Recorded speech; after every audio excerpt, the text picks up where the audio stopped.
Hoje, a Apple é a terceira empresa mais valiosa do mundo, com receita de cerca de 391 bilhões de dólares no ano fiscal de 2024. Mas isso é a receita total. Após descontar custos como P&D, salários, materiais e fabricação, restam 93,7 bilhões de dólares americanos, equivalentes a 24% de margem de lucro. Mas de onde vem esse dinheiro? A principal fonte são as vendas de hardware. Historicamente, a Apple construiu todo o seu negócio vendendo produtos de consumo como o Mac, iPod, iPhone, Apple Watch e AirPods. O iPhone é o mais bem-sucedido, com cerca de 51% da receita da Apple. Em seguida vem o Mac, 8%, o iPad, 7%, e a categoria de vestíveis, casa e acessórios, que inclui Apple Watch, AirPods e HomePod, com 9% da receita, mas há um problema no hardware, ser lucrativo. Quase toda empresa voltada para o consumidor já enfrentou isso. Muitos produtos são vendidos pelo preço de custo ou até com prejuízo. Ou seja, a empresa pode perder dinheiro em cada venda que faz. Há exemplos populares disso, como os consoles PlayStation, Xbox, leitores Kindle da Amazon e impressoras Hewlett-Packard. São vendidos a preços baixos, às vezes até com prejuízo, para superar a concorrência e ampliar a base de usuários. Mas se essas empresas não estão ganhando dinheiro com o hardware, então qual é o sentido de vendê-lo? Na maioria dos casos, o lucro vem do uso do produto pelos clientes. Qual o sentido de ter um PlayStation sem comprar jogos? O Kindle é o dispositivo ideal para adquirir e-books da Amazon. Uma impressora Hewlett-Packard não imprime sem cartuchos de tinta de $40. Vendendo hardware barato, as empresas atraem clientes que depois precisam pagar por itens muito lucrativos, como os cartuchos de tinta da Hewlett-Packard, com margem de até 70%. A própria Apple fez algo semelhante, mas ao contrário. Em 2003 usaram a iTunes Music Store, inicialmente sem lucro, para alavancar as vendas do iPod, o produto mais lucrativo da Apple na época.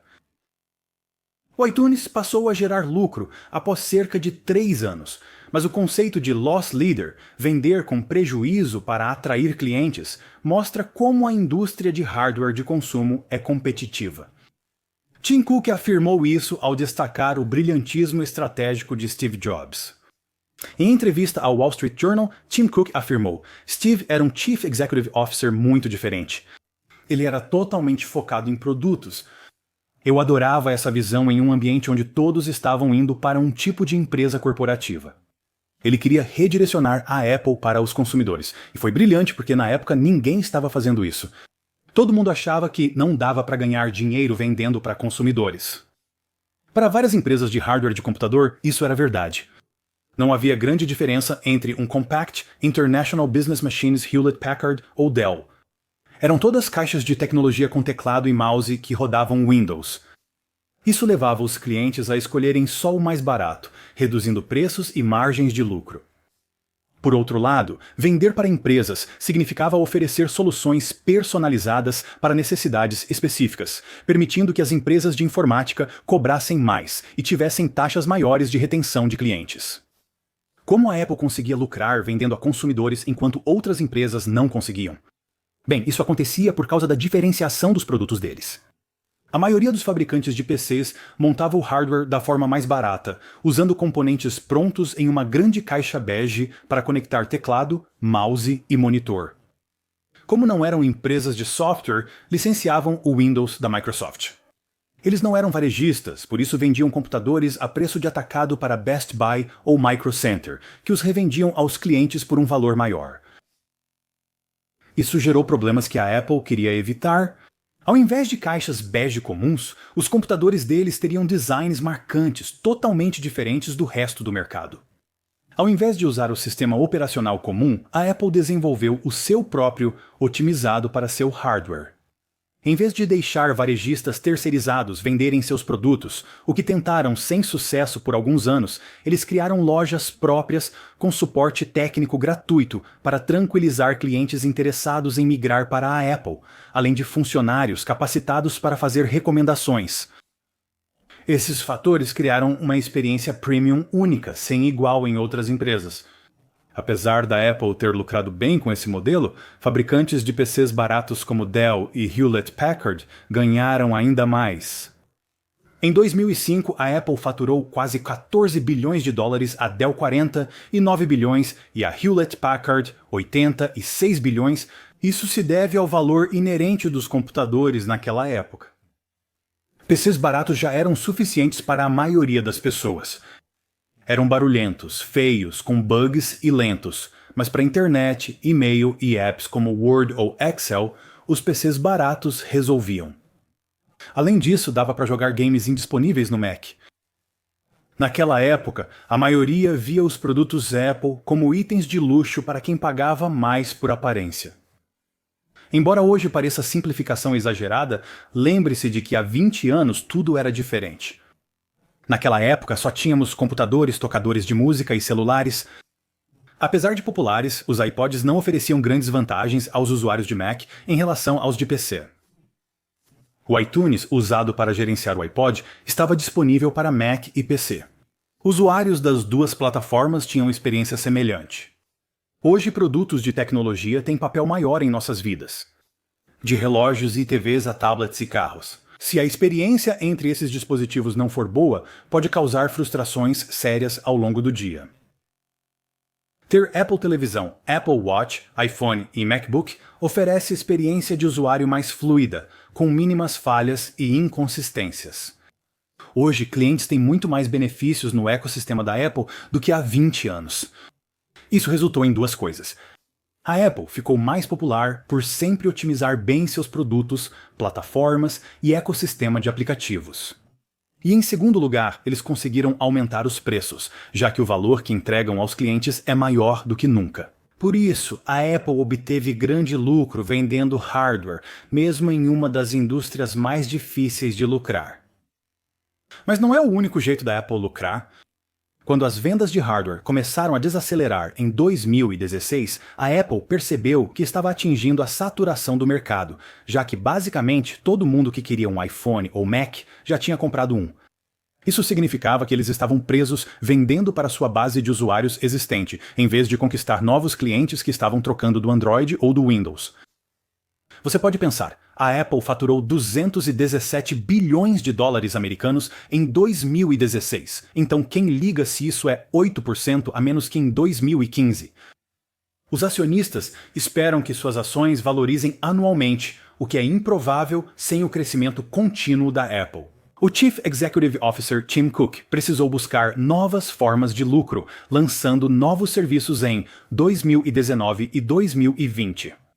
Eles foram Apple News mais Apple Card, Apple Arcade, Apple Televisão mais e Apple Fitness mais. Eles se uniram aos serviços da Apple, como Apple Music e iCloud mais. Quanto dinheiro extra a Apple ganhou com isso? Bem, muito. Desde o lançamento do Apple Music em 2015, os serviços da Apple cresceram de 20 bilhões de dólares americanos para 96 bilhões de dólares americanos em 2024, tornando-se um dos setores que mais crescem na empresa. Isso equivale a 25% da receita total da Apple, superando iPod, Mac, AirPods, Apple Watch e HomePod somados. Mas o que é ainda mais impressionante é a margem de lucro. Lembra quando falei que é difícil as empresas lucrarem com hardware? Bem, o oposto é verdade para os serviços. Porque o custo de algo como o Apple Televisão Plus não escala da mesma forma que um iPhone. Por exemplo, não importa muito se 100 mil ou 1 milhão usam o Apple Televisão Plus, o custo para a Apple fornecer o serviço é quase igual. Fabricar 1 milhão de iPhones custa à Apple cerca de 10 vezes mais que produzir 100 mil. Essa diferença dramática de custo permitiu que a Apple tivesse uma margem de lucro de 74% com serviços, que é mais do que o dobro da margem de 35% que eles têm com hardware. Mas a Apple também se beneficia ao prender clientes em seu ecossistema. No início do iPod, antes da iTunes Music Store, os clientes trocavam de tocador de música facilmente. Como nossas músicas estavam em CDs, podíamos transferi-las para qualquer dispositivo que quiséssemos. Com a iTunes Music Store, iniciou-se o bloqueio do ecossistema. Quando comprávamos um álbum no iTunes, ele só podia ser transferido para um iPod. Então, os usuários pensavam duas vezes antes de mudar para algo como o Zune, já que perderiam uma boa parte da sua biblioteca de músicas nesse processo. Hoje, o mesmo se aplica a vários dos serviços da Apple.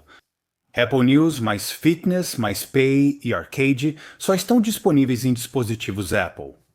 Então, mudar para o Android significaria perder todos os cartões no seu aplicativo de carteira, todas as notícias salvas, todos os jogos do Arcade baixados e todos os seus treinos favoritos. Mas ainda existe outra maneira pela qual a Apple se beneficia desses serviços modernos, algo que não acontecia com o iTunes. Pagamentos recorrentes. Ao comprar músicas no iTunes, pagava uma vez e era dono delas para sempre. Hoje em dia não temos músicas, apenas as alugamos. Você precisa manter a assinatura mensal do Apple Music para acessar sua biblioteca de músicas. Isso dá muito poder à Apple, já que não há garantia de que os serviços deles continuarão acessíveis. Em 2019, o Apple Television Plus custava inicialmente R$ 4,99 por mês. Até 2022, quando aumentaram em 40% para R$ 6,99. Depois aumentaram de novo, um ano depois, em 43% para R$ 9,99. Esses aumentos de preço também ocorreram no Apple Music, Apple Arcade e Apple News Plus. E é bem provável que continuem acontecendo.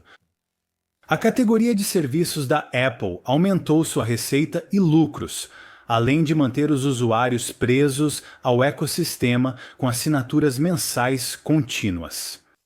Isso mostra de onde vem o dinheiro da Apple e como conseguem lucrar tanto. Este foi o Apple Explicado, obrigado por assistir e até o próximo vídeo.